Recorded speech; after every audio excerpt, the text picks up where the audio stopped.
Hello friends, welcome to our YouTube channel brain for code learning.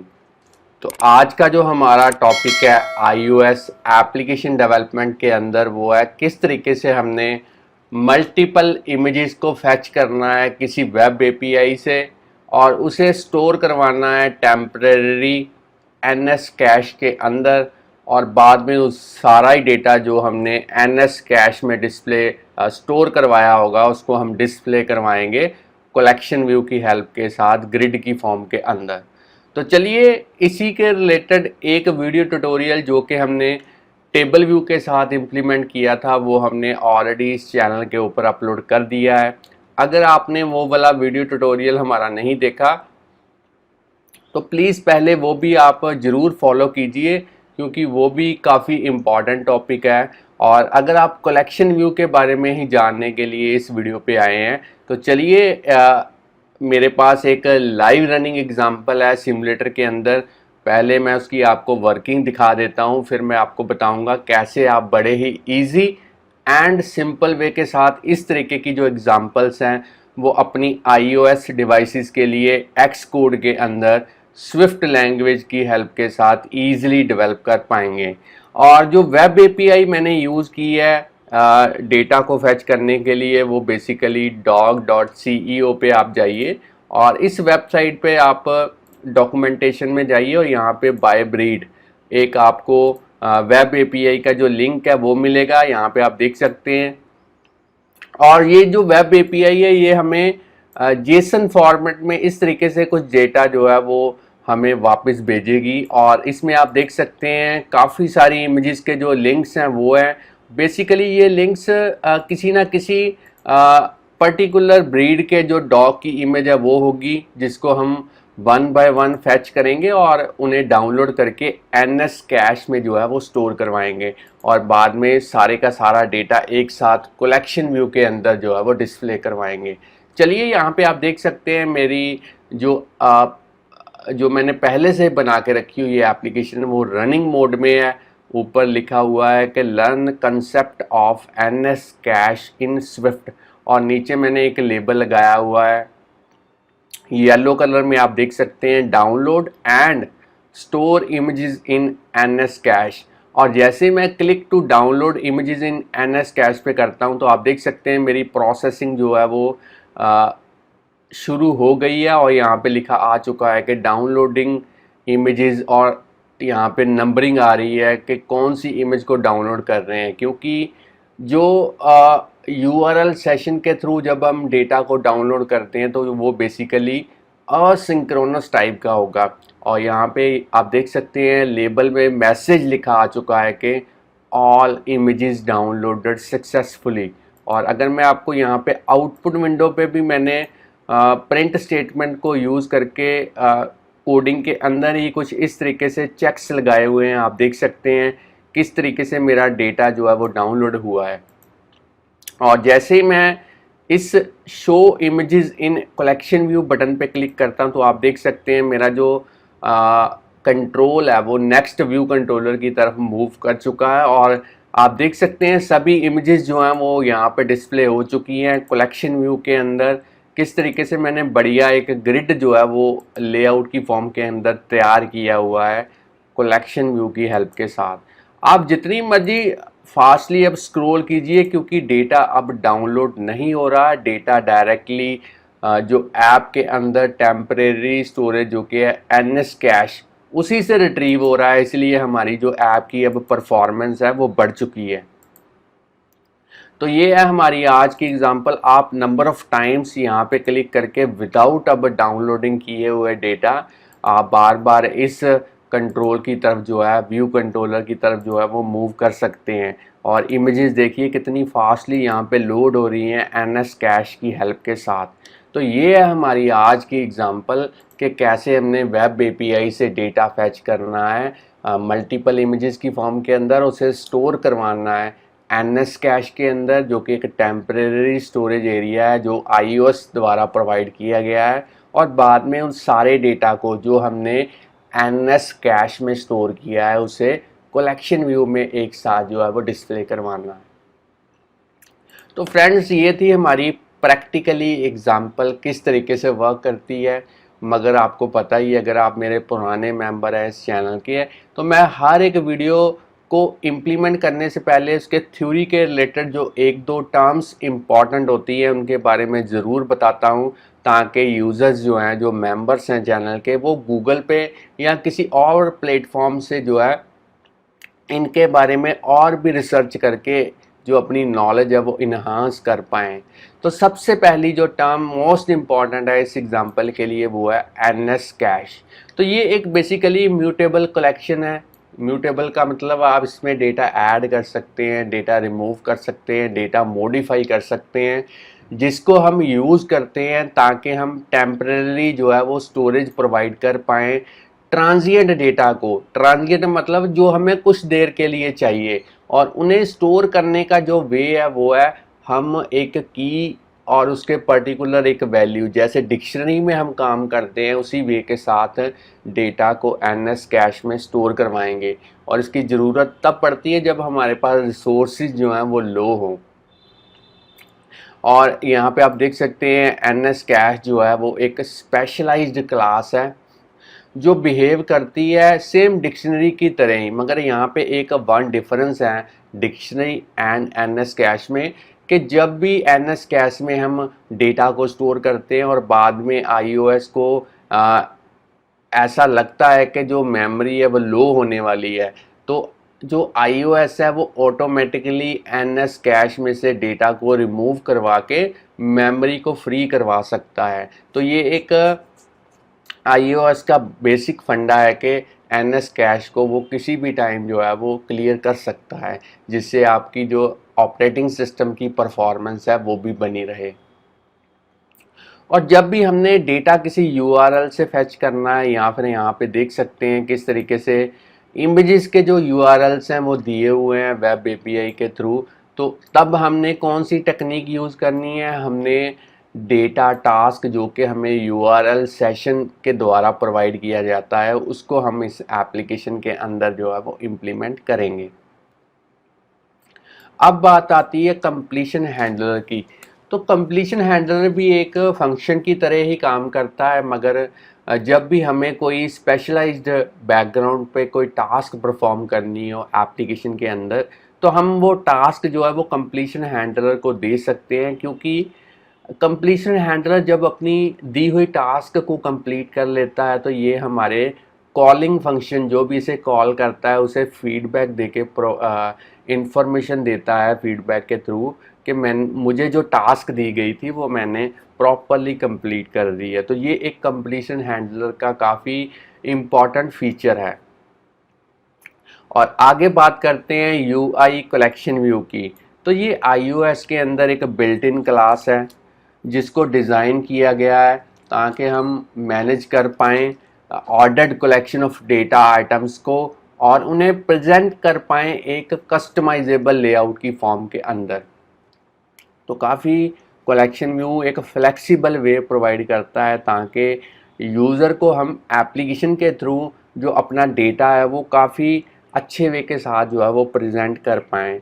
और इसके जो काम करने का तरीका वो टेबल व्यू की तरह ही है। ये भी कलेक्शन व्यू भी किसी डेटा सोर्स से डेटा लेता है और उसे डिस्प्ले करवाता है with the help of cell layout and supplementary view. तो जब भी आपको डेटा को एक ग्रिड की फॉर्म के अंदर या फिर कस्टम लेआउट के अंदर जो डेटा है उसको प्रेजेंट करने की ज़रूरत पड़ती है तो आप यूआई कलेक्शन व्यू की हेल्प जो है वो ले सकते हैं। तो फ्रेंड्स ये थी हमारी थ्योरी के रिलेटेड एक दो टर्म जो आपके लिए जानना काफ़ी इम्पॉर्टेंट था। अब हम देखेंगे इस एग्ज़ाम्पल को हमने प्रैक्टिकली कैसे इम्प्लीमेंट करना है, और उसके लिए सबसे पहले इस प्रोजेक्ट को मैं स्टॉप कर देता हूँ।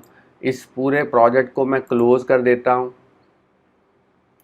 एक नए प्रोजेक्ट के साथ एक्स कोड के अंदर बिल्कुल बिगिनिंग से यहाँ पे शुरुआत करेंगे प्रोजेक्ट सिंगल व्यू ऐप। और अब आपने यहाँ पे प्रोडक्ट नेम के अंदर आज की एग्ज़ाम्पल का जो भी नेम आप लिखना चाहते हैं वो यहाँ पे ले सकते हैं। और मैं यहाँ पे लिख देता हूँ multiple images NS cash collection view. चलिए बाकी सेटिंग्स आपने डिफ़ॉल्ट रहने देनी है और जो लैंग्वेज हम यूज़ करेंगे आज की एग्जांपल के लिए वो हम करेंगे स्विफ्ट। अब हमने नेक्स्ट पे क्लिक करना है और आप अपने लैपटॉप के अंदर कहीं पे भी जहाँ पे भी आपको सूटेबल लगे आप एक फ़ोल्डर जो है वो क्रिएट कर सकते हैं ताकि आज की एग्जांपल का जो सारा सोर्स कोड है उस पर्टिकुलर फ़ोल्डर के अंदर जो है वो स्टोर हो पाए। तो मैंने एक फ़ोल्डर क्रिएट कर दिया और उस फ़ोल्डर के अंदर सारे का सारा प्रोजेक्ट जो है वो मैंने क्रिएट कर दिया है। अब आप देख सकते हैं मेरा प्रोजेक्ट जो है वो क्रिएट हो चुका है। अगर मैं आपको बिल्ड सेटिंग्स के अंदर दिखाऊं तो जो स्विफ्ट का वर्जन है मेरे पास वो है 5 और अगर बात करें एक्स कोड की तो ये है 10.2.1। अगर आपके पास इससे हायर वर्जन है तब भी आप इस एग्जांपल को इसी वे के साथ ईजिली डेवलप कर पाएंगे। और जो मेरे पास लैपटॉप है ये है मैकबुक एयर। तो फ्रेंड्स आगे बढ़ने से पहले मैं आपको बताना चाहता हूँ अगर आप इस चैनल के ऊपर नए हैं, चैनल की वीडियो पहली बार देख रहे हैं तो जल्दी से इस चैनल को सब्सक्राइब कर लें क्योंकि इस चैनल के ऊपर हम डेली प्रोग्रामिंग के रिलेटेड जो वीडियो ट्यूटोरियल्स हैं उनके सबसे बढ़िया जो मेथड्स हैं वो अपलोड करते रहते हैं जिससे आपको प्रोग्रामिंग सीखने और समझने में काफ़ी हेल्प मिलेगी। और इन केस कहीं पे भी आपको कोई प्रॉब्लम आती है तो आप हमें यूट्यूब की वीडियो के नीचे कमेंट कर सकते हैं या फिर हमें डायरेक्टली ईमेल भेज सकते हैं। हम कोशिश करेंगे आपकी जो भी क्वेरी होगी उसका जो रिस्पांस है वो जितनी जल्दी हो सके आपको दे पाएँ। अब फ्रेंड्स हम अपना जो इस एग्जाम्पल का ग्राफिकली यूज़र इंटरफेस है वो रेडी करेंगे और फिर उसके ऊपर हमने कोडिंग करनी है। तो चलिए अब हमने मेन डॉट स्टोरी बोर्ड के अंदर जाना है और इस व्यू कंट्रोलर को यहाँ पे डॉट पे सिलेक्ट करेंगे और एक नेविगेशन कंट्रोलर जो है वो ऐड करेंगे क्योंकि हमने अपनी ऐप के अंदर एक व्यू कंट्रोलर से दूसरे व्यू कंट्रोलर की तरफ जाना है तो उस टाइम पे हमें इसकी जो रिक्वायरमेंट है वो पड़ेगी। अब हमने यहाँ पे ऊपर वाले पोर्शन को सिलेक्ट करना है। एट्रीब्यूट इंस्पेक्टर के अंदर जाने के बाद यहाँ पे टाइटल में लिखेंगे learn concept of NS cash in Swift. और अब हमने ऑब्जेक्ट लाइब्रेरी के थ्रू एक लेबल को ड्रैग एंड ड्रॉप करना है यहाँ पे और इसका जो विड्थ है वो इंक्रीज करेंगे और यहाँ पे हम लिखेंगे लेबल के अंदर download and store images in NS cash. चलिए आप चाहें तो फॉन्ट इंक्रीज कर सकते हैं, अलाइनमेंट सेंटर में कर सकते हैं, इसकी हाइट इंक्रीज कर सकते हैं, बैकग्राउंड कलर आप इसका जो भी आप करना चाहते हैं मैं यहाँ पे ग्रीन कर देता हूँ, कर सकते हैं। अब हमने इसी ऑब्जेक्ट लाइब्रेरी के थ्रू एक बटन को यहाँ पे ड्रैग एंड ड्रॉप करना है और इसकी जो हाइट विड्थ लेंथ जो भी आप इसको जिस अकॉर्डिंगली करना चाहते हैं वो यहाँ पे कर सकते हैं। तो मैं यहाँ पे इसको हॉरिजेंटली सेंटर में कर देता हूँ और यहाँ पे लिख देता हूँ क्लिक टू डाउनलोड इमेजेस इस तरीके से। और इसका जो बैकग्राउंड कलर है वो भी मैं यहाँ पे चेंज कर देता हूँ। आप चाहे तो टेक्स्ट कलर यहाँ पे ब्लैक कर सकते हैं। अब हमने ऑब्जेक्ट लाइब्रेरी के थ्रू एक्टिविटी इंडिकेटर व्यू को यहाँ पे ड्रैग एंड ड्रॉप करना है और आप यहाँ पे स्टाइल इसका लार्ज वाइट कर दें और कलर आप यहाँ पे पिंक कर दें, कोई भी कलर ले सकते हैं आप अपने अकॉर्डिंगली। अब हमने ऑब्जेक्ट लाइब्रेरी के थ्रू एक लेबल को फिर से ड्रैग एंड ड्रॉप करना है ताकि डाउनलोडिंग करते वक्त इमेजेस को हम यूज़र को जो मैसेज है वो डिस्प्ले करवा पाएँ। तो यहाँ पे मैं स्टेटस कर देता हूँ नॉट अवेलेबल अभी के लिए। स्टाइल इसका मैं बोल्ड कर देता हूँ ताकि थोड़ा सा उभर के आए ये। अब हमने इसी बटन को कॉपी करना है कमांड सी से और दोबारा इसको कमांड वी के थ्रू पेस्ट करना है और इसे नीचे जो है वो अलाइन कर दें आप। अब हमने इन सभी यूआई एलिमेंट्स को सिलेक्ट करना है और उससे पहले इसका जो टेक्स्ट है वो चेंज कर देते हैं इस बटन का। यहाँ पे मैं लिख देता हूँ show images in collection view इस तरीके से।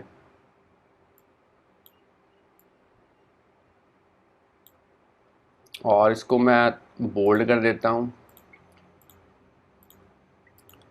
अब हमने सभी यूआई एलिमेंट्स को सिलेक्ट करना है और यहाँ पे ऐड करने हैं मिसिंग कंस्ट्रेंट्स, क्योंकि मेरा जो मेन फोकस है वो एनएस कैश की कोडिंग की तरफ रहेगा, इसलिए मैंने इंडिविजुअली कंस्ट्रेंट्स अप्लाई नहीं किए। जो भी मिसिंग कंस्ट्रेंट्स हैं वो एक्स कोड ऑटोमेटिकली यहाँ पे जो है अप्लाई कर देगा।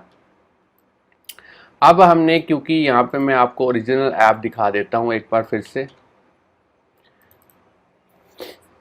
इसको डाउनलोड करते हैं। ओरिजिनल ऐप के अंदर हमने नेविगेशन जो है वो अप्लाई करनी है। जैसे इमेजेस डाउनलोड हो जाएंगी, हमने एक व्यू कंट्रोलर से दूसरे व्यू कंट्रोलर की तरफ जाना है और उस दूसरे वाले व्यू कंट्रोलर को हमने डेटा पास करना है कुछ इस तरीके से। तो ये वाला एक नया व्यू कंट्रोलर भी हमें इम्प्लीमेंट करना पड़ेगा जिसमें हम कलेक्शन व्यू को जो है डिस्प्ले करवा पाएँ। तो उसके लिए ऑब्जेक्ट लाइब्रेरी के थ्रू यहाँ पे एक व्यू कंट्रोलर को हम ऐड करेंगे। ये मैंने व्यू कंट्रोलर ऐड कर दिया है। अब इस नए व्यू कंट्रोलर को एक जो कस्टम क्लास है उसके साथ अटैच करेंगे। कोको टच क्लास होगी यहाँ पे, और यहाँ पे हम लिखेंगे यूआई व्यू कंट्रोलर, और ऊपर जो क्लास का जो नेम है वो आप कोई भी दे सकते हैं। तो मैं यहाँ पे रख देता हूँ शो ऑल इमेजेस। नेक्स्ट पे क्लिक करके इसको क्रिएट कर देते हैं प्रोजेक्ट के अंदर।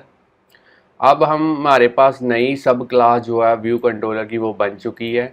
इसे हम नए व्यू कंट्रोलर के साथ अटैच करते हैं। यहाँ पे सिलेक्ट करके आइडेंटिटी इंस्पेक्टर में जाके यहाँ पे लिखेंगे शो ऑल इमेजेस और एंटर प्रेस करेंगे। और अब आपने यहाँ पे स्टोरी बोर्ड आईडी भी प्रोवाइड करनी है, क्योंकि नेविगेशन करते वक्त हमें इस स्टोरी बोर्ड आईडी की जो ज़रूरत है वो पड़ेगी। मैं यहाँ पे लिख देता हूँ शो इमेजेस। अब हमने ऑब्जेक्ट लाइब्रेरी के थ्रू कलेक्शन व्यू को ड्रैग एंड ड्रॉप करना है यहाँ पे। अब इस कलेक्शन व्यू के ऊपर कंस्ट्रेंट्स अप्लाई करेंगे 4 साइड्स पे 0 0 0 और ऐड करना है एज ए कंस्ट्रेंट। अब आपने साइज इंस्पेक्टर के अंदर जाना है और इसकी जो सेल की हाइट है, विड्थ है, वो करनी है 200। आप चाहें तो अपने अकॉर्डिंगली सेट कर सकते हैं। विड्थ एंड हाइट मैंने 200 कर दी।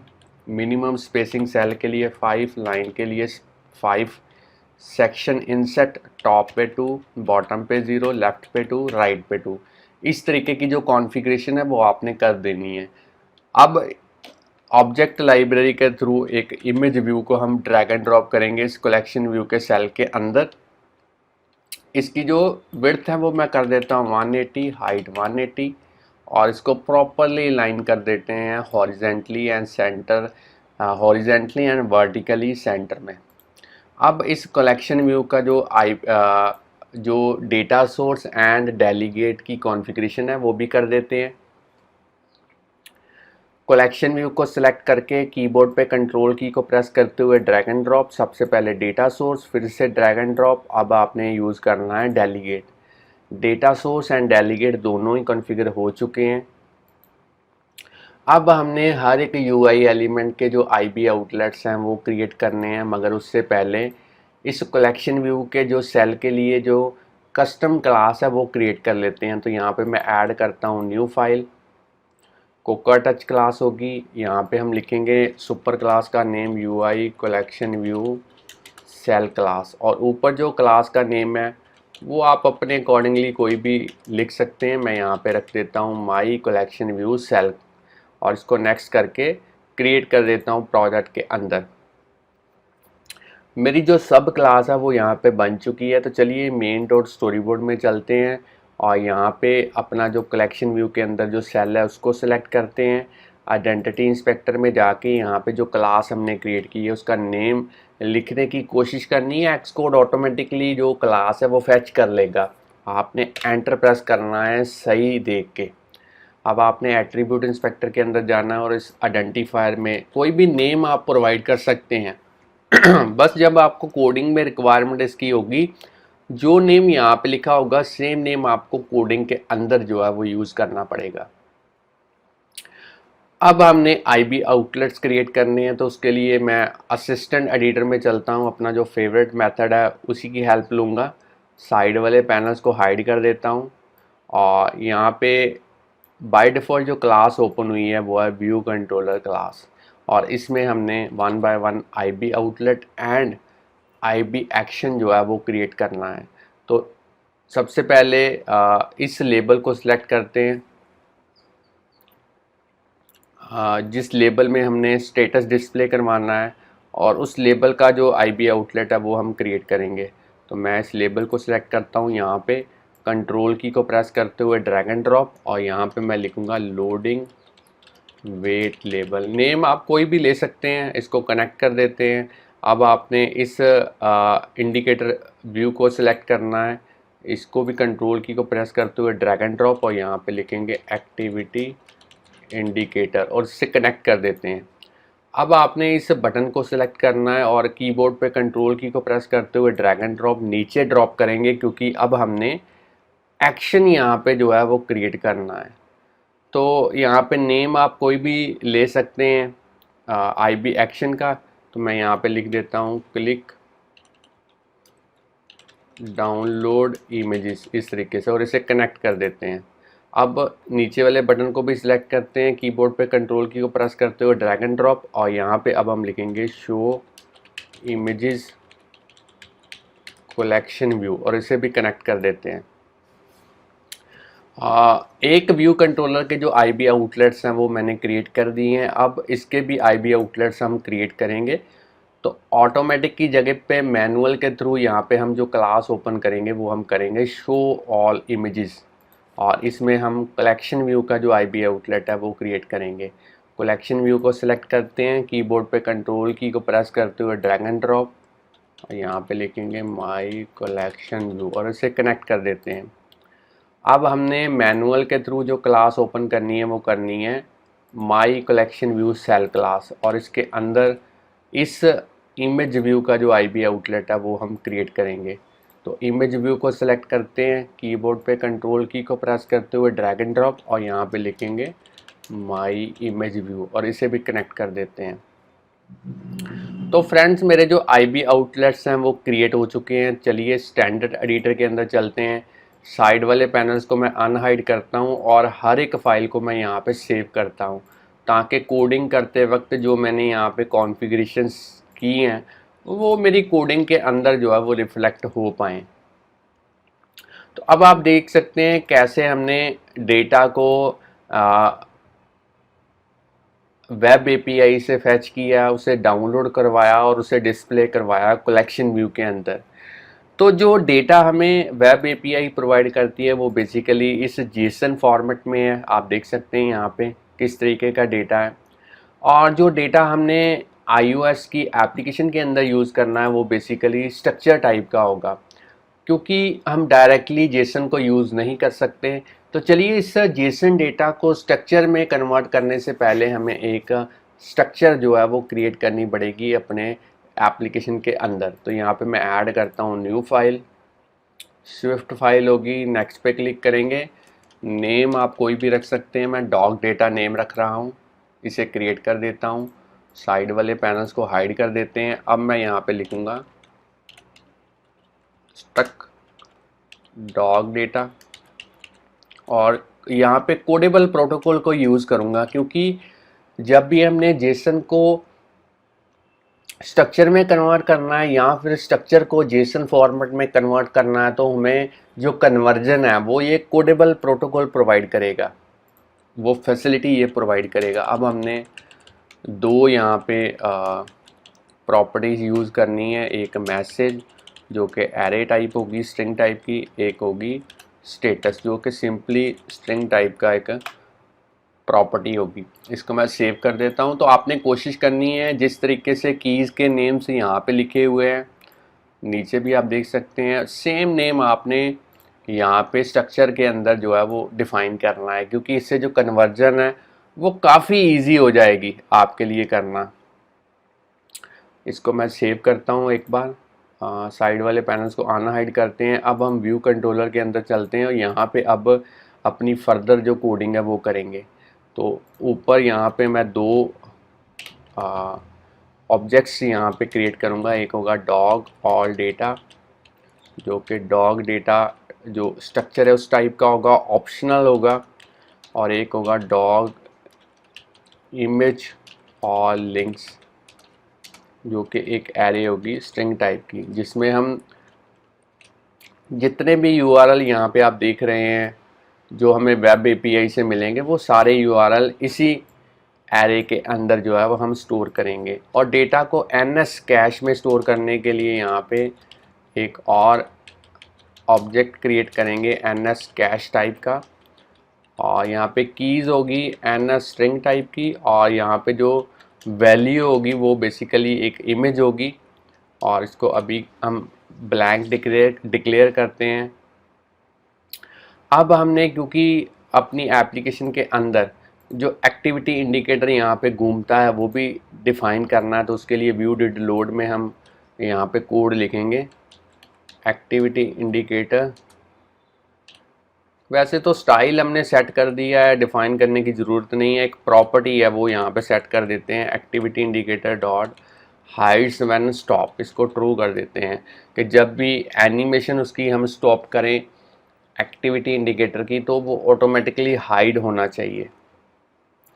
अब हमने क्योंकि डेटा फैच करना है यूआरएल की हेल्प के साथ, जो भी यूआरएल हमें वेब एपीआई से मिलेंगे, तो हम सेपरेटली यहाँ पे एक फंक्शन जो है वो डिफ़ाइन कर देते हैं। तो मैं यहाँ पे लिख देता हूँ फंक्शन फैच डेटा, और यहाँ पे अब हम एक यूआरएल डिफ़ाइन करेंगे। तो इस यूआरएल में जो स्ट्रिंग हम पास करेंगे वो बेसिकली ये वेब एपीआई का लिंक होगा। इसको मैं कॉपी कर देता हूँ और यहाँ पे मैं जो है इसको कॉपी पेस्ट कर देता हूँ। अब हम यहाँ पे एक टास्क क्रिएट करेंगे यूआरएल सेशन की हेल्प के साथ, और ये डेटा टास्क होगी। इसको विद में यूआरएल पास करेंगे। कंप्लीशन हैंडलर में हमारे पास 3 तरीके का डेटा होगा जिसको हम प्रोसेस करेंगे, और जहाँ पे कंप्लीशन हैंडलर क्लोज हो रहा है उसके बाद हमने टास्क को करना है रिज्यूम, इस तरीके से। अब हम यहाँ पे गार्ड स्टेटमेंट यूज़ करेंगे डेटा को वैलिडेट करने के लिए और एरर चेक करने के लिए कि वो नील हो। अगर नहीं तो एल्स वाला ब्लॉक एग्जीक्यूट होगा, और यहाँ पे अब हम प्रिंट करवाएंगे error occurred while assessing data. चलिए, और इसको डायरेक्टली रिटर्न करेंगे। और अगर गार्ड स्टेटमेंट प्रॉपरली डेटा को वैलिडेट कर देता है तब हम यहाँ पे लिखेंगे एक ऑब्जेक्ट क्रिएट करेंगे डॉग ऑब्जेक्ट। किस टाइप का होगा? डॉग डेटा टाइप का होगा, ऑप्शनल होगा। अब हम डू स्टेटमेंट यहाँ पे यूज़ करेंगे, और डू ब्लॉक में अगर कोई एरर आती है तो उसको हम कैच ब्लॉक के थ्रू पकड़ेंगे और यहाँ पे प्रिंट करवाएंगे error message, error while decoding Jason into Swift structure, और इसको कॉनकैटिनेट करेंगे एरर के साथ इस तरीके से। और डू स्टेटमेंट के अंदर, डू ब्लॉक के अंदर हम जो जेसन डेटा है उसको स्विफ्ट की स्ट्रक्चर में डिकोड करेंगे। तो यहाँ पे लिखेंगे जेसन डिकोडर डिकोड, और इसको पास करेंगे डॉग डेटा और सेल्फ, और साथ में फ्रॉम में जो डेटा हमने यहाँ पे वैलिडेट किया है वो पास करेंगे।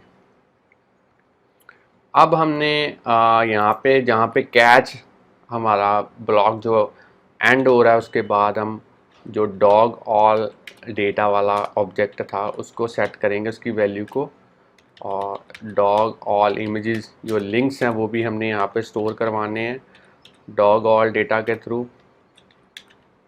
चलिए, इस तरीके से आप देख सकते हैं हमने इन दोनों ऑब्जेक्ट्स में जो डेटा है, वेरिएबल्स में जो डेटा है वो ऐड कर दिया है।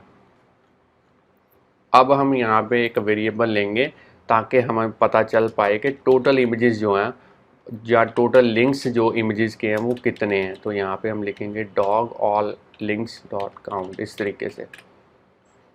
अब हमने काउंटर यूज़ करना है आई, इसको 0 से सेट करेंगे, और यहाँ पे टोटल डाउनलोडेड इमेजेस को भी हम काउंटर की हेल्प के साथ स्टोर करवाएंगे ताकि बाद में हमें पता चल पाए कि टोटल इमेजेस इतनी थी और इतनी हमने डाउनलोड कर ली है। और जब सारी इमेजेस डाउनलोड कर लेंगे तब हम लेबल के अंदर एक मैसेज प्रिंट करवाएंगे कि डेटा सारा जो है वो डाउनलोड हो चुका है। अब हमने यहाँ पे व्हाइल स्टेटमेंट यूज़ करनी है। आई की वैल्यू 0 से शुरू होगी और टोटल इमेजेस तक जाएगी। और इस व्हाइल के अंदर अब हम 1 बाय 1 हर एक इमेज को जो है वो डाउनलोड करवाएंगे।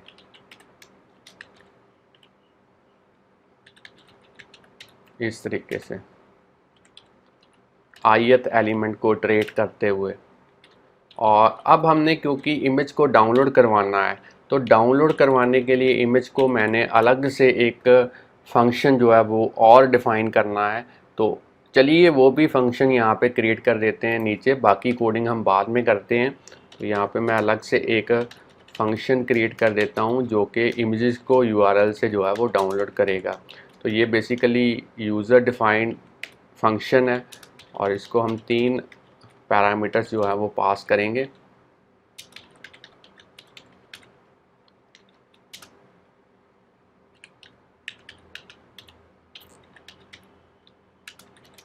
तो यहाँ पे मैंने कंप्लीशन हैंडलर भी जो है वो भी यूज़ किया है ताकि जब इसकी टास्क कंप्लीट हो जाए तो ये कॉलिंग फंक्शन को जो है फीडबैक प्रोवाइड कर पाए, ताकि हमें बाद में पता चल पाए कि जो इमेज का लिंक हमने इसको प्रोवाइड किया था वो प्रॉपरली डाउनलोड हो चुकी है इमेज।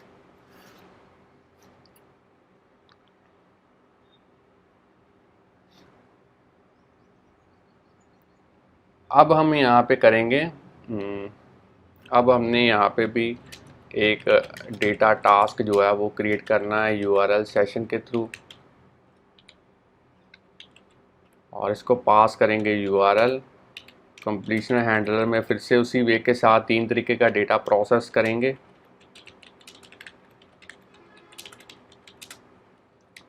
और जहाँ पे कंप्लीशन हैंडलर बंद हो रहा है उसके बाद हमने यहाँ पे डेटा टास्क को जो है रिज्यूम करना है इस तरीके से।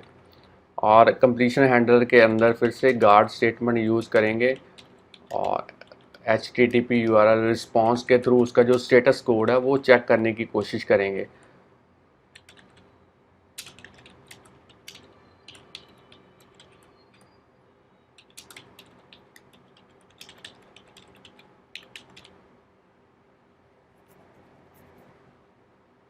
चलिए यहाँ पे स्टेटस कोड देखते हैं।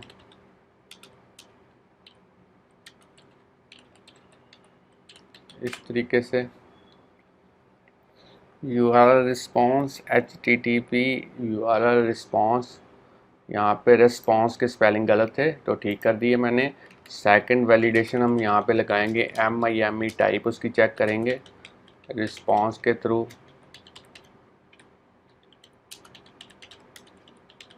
और उसकी हैज़ प्रीफिक्स में हम देखेंगे कि वो इमेज ही होनी चाहिए क्योंकि बाद में हमने उसको इमेज पे सेट करना है तो इसलिए यहाँ पे इमेज होनी चाहिए वो। फिर हम लिखेंगे डेटा को वैलिडेट करेंगे और एरर को देखेंगे वो हो नील। अब हम करेंगे यहाँ पे डेटा से उसको प्रॉपर इमेज में कन्वर्ट करेंगे। और अगर ये डेटा वैलिडेट नहीं हो पाता तो यहाँ पे हम डायरेक्टली रिटर्न कर लेंगे और कोई एरर मैसेज भी यहाँ पे डिस्प्ले करवा सकते हैं। अब हमने जो इमेज डाउनलोड हुई है उसको इमेज टू कैश में स्टोर करवाना है सेट ऑब्जेक्ट के थ्रू।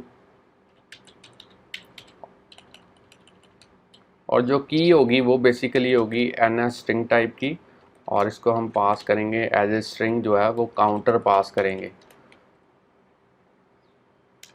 अब हमने क्योंकि कंप्लीशन हैंडलर में काम कर रहे हैं तो हमने जो इमेज व्यू के अंदर डेटा को डिस्प्ले करवाना है, इमेज सेट करनी है या फिर कह सकते हो लेबल के अंदर जो यहाँ पे स्टेटस वाला लेबल है यहाँ पे हमने कुछ ना कुछ मैसेज प्रिंट करवाना है। कहने का मतलब जब भी हम कंप्लीशन हैंडलर में काम कर रहे होंगे हमने UI एलिमेंट्स में चेंजेस करनी है तो हमें मेन थ्रेड में जाना पड़ेगा। तो उसके लिए डिस्पैच क्यू को हमें यूज़ करना पड़ेगा यहाँ पे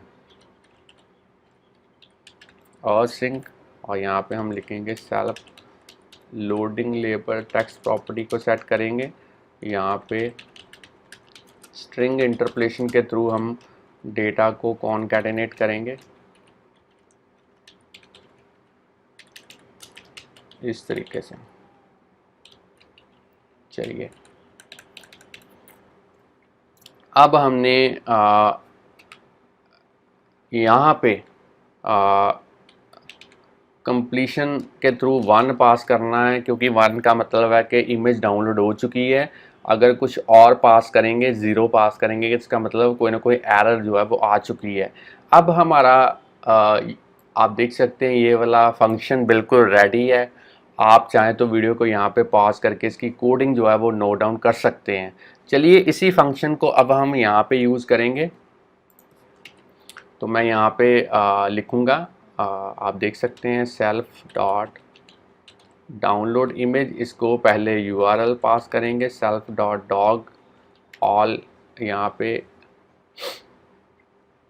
डायरेक्टली URL स्ट्रिंग पास करते हैं। यहाँ पे URL स्ट्रिंग इसको फोर्सली अनरैप करेंगे। उसके बाद में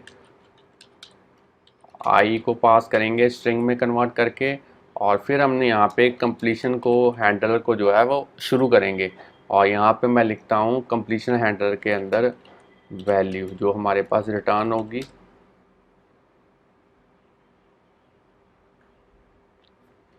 अब हमने यहाँ पे लिखना है if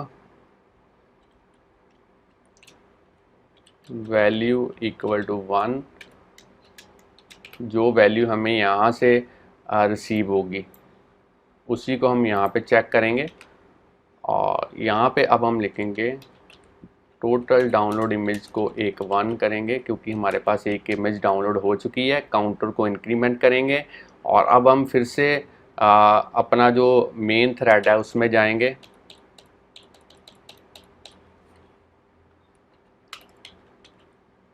dispatch Q dot main dot async, और इसमें हम लिखेंगे इफ़ टोटल डाउनलोडेड इमेजेस अगर इक्वल हो चुकी हैं, जितनी इमेजेस हमारी इस एरे के अंदर थी, जितनी नंबर ऑफ़ इमेजेस इस एरे के अंदर थी, इसका मतलब सारी इमेजेस जो हैं वो डाउनलोड हो चुकी हैं।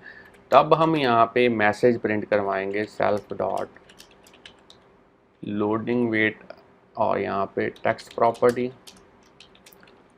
All images downloaded successfully. चलिए, और जो एक्टिविटी इंडिकेटर है उसकी जो एनिमेशन है वो हम यहाँ पे करेंगे स्टॉप, और इसको हम करते हैं सेव।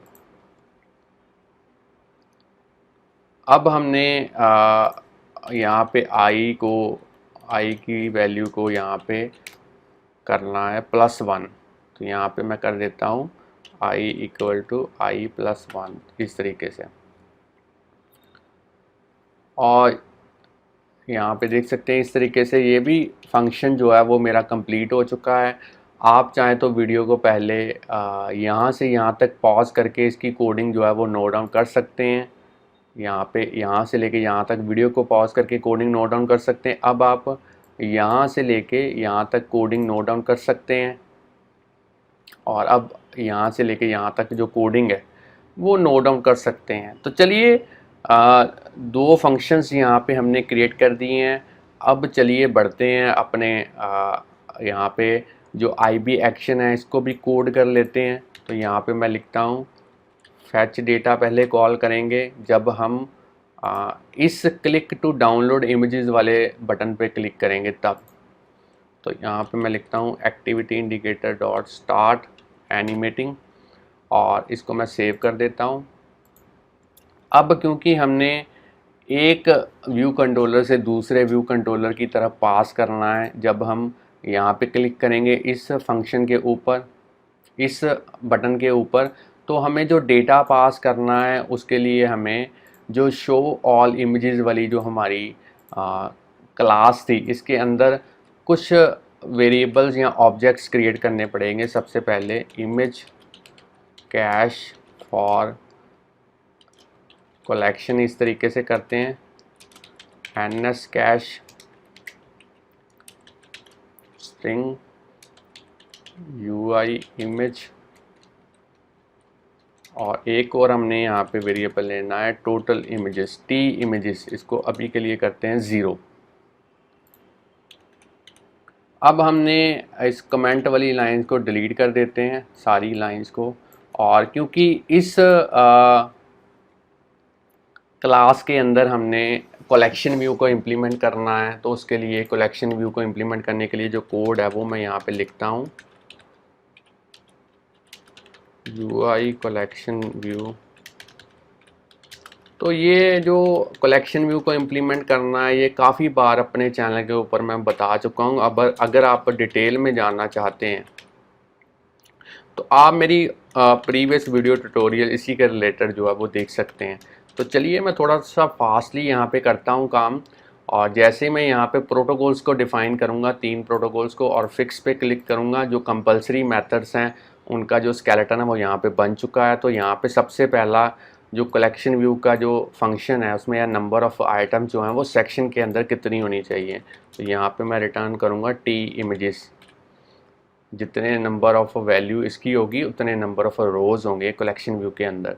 और दूसरा फंक्शन है सेल्फ और आइटम ऐड, और इसमें हम हर एक सेल को कैसे इम्प्लीमेंट करना है उसका कोड लिखेंगे। तो मैं यहाँ पे लिखता हूँ let cell equal to my collection view DQ reusable cell, यहाँ पे सेल इंडेक्स पाथ, और इसको टाइप कास्ट करेंगे my collection view cell class के थ्रू।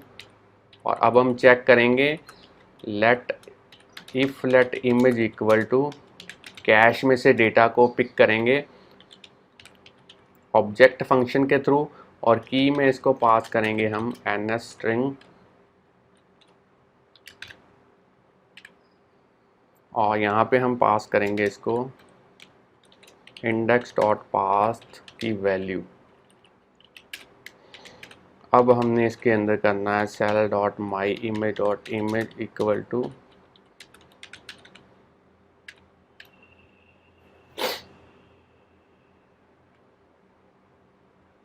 और अब हम करेंगे cell dot my image view dot content mode property उसकी, उसको हम करेंगे स्केल टू फिल। अब हमने क्योंकि इमेज के जो कॉर्नर्स हैं वो राउंड करने हैं, तो कॉर्नर रेडियस को सेट कर देते हैं 25, और यहाँ पे रिटर्न करेंगे सेल। अब हाँ, आप देख सकते हैं ओरिजिनल ऐप के अंदर हमने हर एक रो के अंदर 2 सेल्स डिस्प्ले करवाए हैं। उनकी जो आप देख सकते हैं जो विड्थ है वो बिल्कुल इक्वल है। तो उसके लिए यहाँ पे एक और फंक्शन इम्प्लीमेंट करेंगे प्रोटोकॉल का, साइज़ फॉर आइटम आपने लिखना है, और जैसे फंक्शन यहाँ पे शो हो आपने एंटर प्रेस करना है, और उसके अंदर हम कोड लिखेंगे let size equal to collection view dot frame dot size dot width -10 divided by 2। Padding के लिए 10 यूज़ किया है, और यहाँ पे CG साइज रिटर्न करेंगे, विड्थ एंड हाइट साइज के इक्वल होगा, इस तरीके से। तो फ्रेंड्स ये भी कोडिंग जो है वो हमारी हो चुकी है। अब आप चाहें तो वीडियो को यहाँ पे पॉज करके इसकी कोडिंग नोट डाउन कर सकते हैं, पहले यहाँ से यहाँ तक, अब यहाँ से यहाँ तक, और अब यहाँ से यहाँ तक कोडिंग जो है वो इसकी नोट डाउन कर सकते हैं।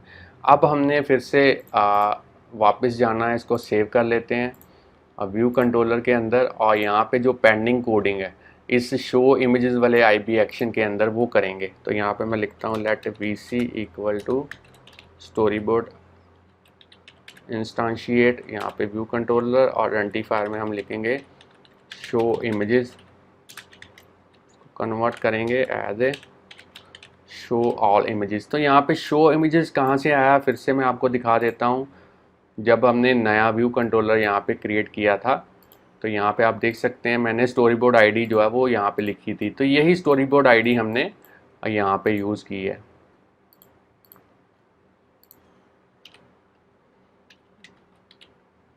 अब हम उसका जो ऑब्जेक्ट है उसको डेटा पास करेंगे यहाँ पे इस तरीके से,